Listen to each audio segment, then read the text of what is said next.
Salut à tous et à toutes et bienvenue dans notre podcast de Rédaction Académie. Laisse-moi me présenter, je réponds au nom de Sindangari, je suis coach littéraire, fondateur de Rédaction Académie.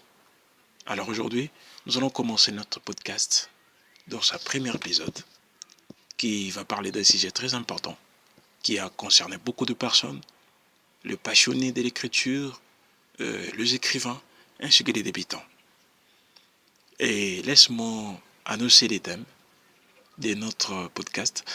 La première épisode qui sera les erreurs des écrivains débutants et comment les éviter. Alors, sans plus tarder, nous allons commencer. Voilà. Dans cet premier épisode, nous allons parler des 3 erreurs que commettent les écrivains débutants ou les gens qui veulent se lancer dans l'écriture. Et nous allons voir aussi comment les éviter. Vous êtes motivés? C'est parti. La première erreur, ne pas s'adresser à un public ciblé. Voilà.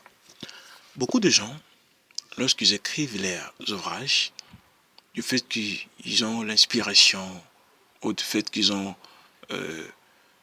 juste leurs idées, ils écrivent vaguement et ensuite, après de temps, la publication se pose la question, mais pourquoi est-ce que mon ouvrage n'arrive pas à se vendre?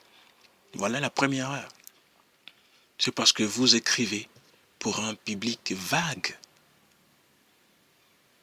Pour évoluer, il est très important d'éviter cette erreur. Pour écrire, vous devez savoir à quel public ou cible vous allez particulièrement cibler pour parler ou s'adresser. C'est très important cet élément-là.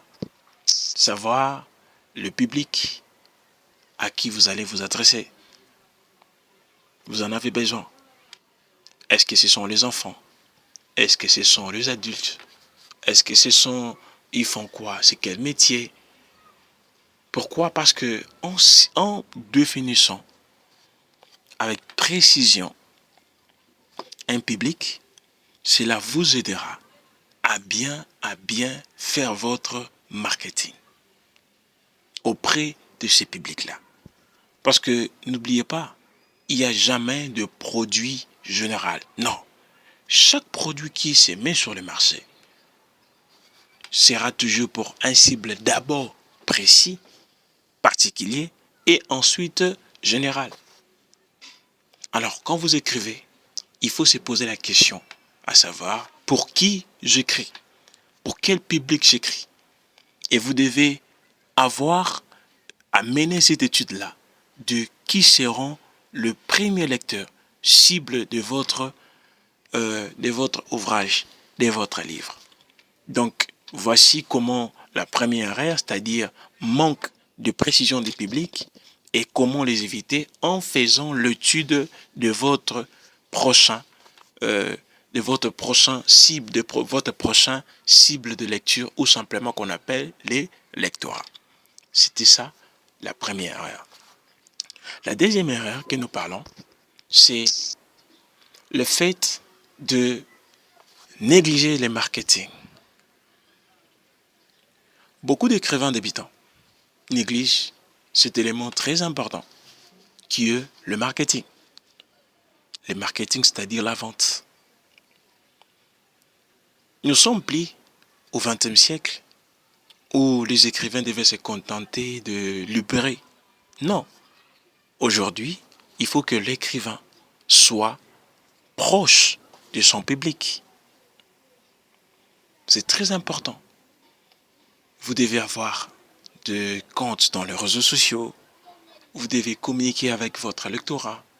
Vous devez de temps en temps prendre leurs avis, recueillir tout ce qu'ils font, afin qu'ils arrivent à faire quoi? Ils arrivent à vous communiquer. Et c'est comme ça que vous allez faire la promotion de votre ouvrage et aussi arriver à gagner un nouveau lectorat, à la faire grandir. Donc, il ne faut pas négliger cet aspect important de marketing, c'est-à-dire l'aspect de créer une communauté où vous allez commencer à discuter avec votre lectorat et aussi conquérir des nouveaux. La troisième erreur, qui est beaucoup de nouveaux, de passionnés ou de écrivains débutants arrivent à faire, c'est la négligence de la formation. Oui, vous êtes né avec les dons d'écrivain, vous écrivez naturellement. Oui, vous connaissez, mais cela ne suffit pas. C'est très important que vous puissiez recevoir une formation. Une formation, pourquoi? Parce que vous avez besoin de la technique. La technicité, c'est-à-dire ça met la rapidité. Le talent hybride, mais il faut que ça soit travaillé. Et pour que le talent soit travaillé, il faut travailler votre talent.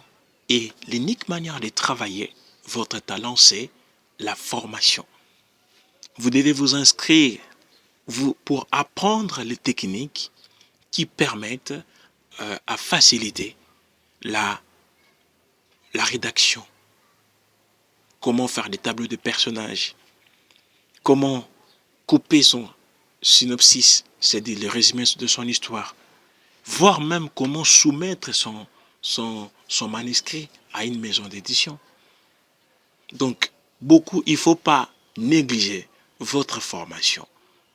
Parce que quand vous négligez la formation, ça va beaucoup fermer votre porte et ça va risquer de mettre une barrière à votre avancée.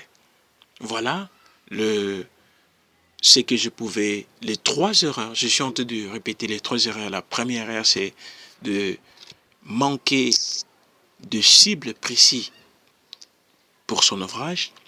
La deuxième erreur, c'est négliger le marketing. La troisième erreur, c'est de négliger la formation. Et voilà les 3 erreurs que nous avions vues. Et pour le résoudre, nous venons de dire qu'il faut impérativement arriver pour le cible, il faut écrire pour un public précis qu'on appelle un lectorat, mener une étude. Pour le marketing, vous devez apprendre comment construire des communautés Internet aujourd'hui. Et pour la formation, il faut suivre une formation sur l'écriture afin de vous équiper en technicité.